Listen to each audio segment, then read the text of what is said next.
Bismillah ar-Rahman ar-Rahim, ladies and gentlemen. For 73 days, the fascist Israeli occupation has been conducting its genocide war against our Palestinian people in the Gaza Strip using all kinds of weapons, ammunition, and international and prohibited bombs, and indiscriminately bombing schools, tents that house hundreds of thousands of displaced, and hospitals protected by international humanitarian law. All this and more are taking place before the eyes of the whole world with the blatant support of the US, UK, and some European countries in light of inability of dysfunction international community and United Nations institution to stop this aggression due to the interference and arrogance of the American administration in its brazen use of veto. This genocide aggression has resulted in the mass killing of more than 19,000 martyrs, about 52,000 wounded, and nearly 5,000 missing, 70% of whom are children and women. The Israeli occupation has so far committed 1,700 massacres against civilians and innocent unarmed people. In the occupied West Bank, more than 290 Palestinian martyrs have killed by the Israeli occupation forces since the launch of the aggression on Gaza, October 7. In addition, the heavy restriction imposed in Palestinian in occupied Jerusalem and in our blessed Al-Aqsa Mosque. In this context, we affirm the following.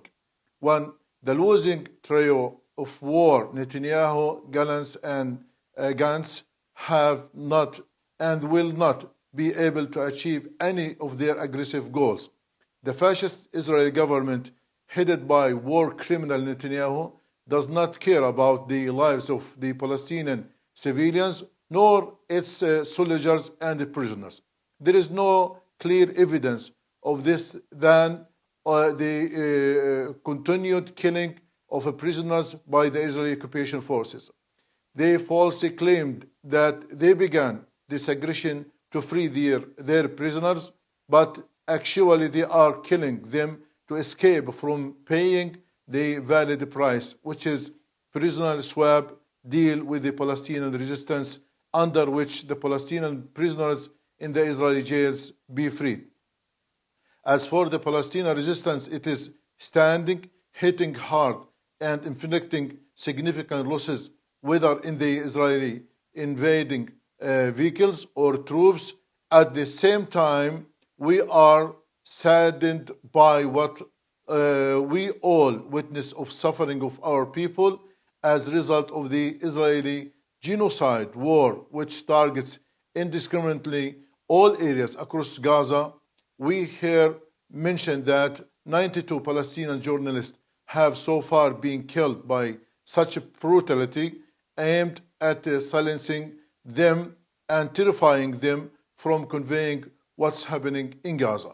The only achievement of the Israeli occupation is war crimes, genocide, massive killing of children and women, the destruction of infrastructure, and elimination of all aspects of life. However, our steadfast Palestinian people display the most wonderful images of patience, resilience, and patriotism, attachment to the homeland, and unconditional support of their resistance.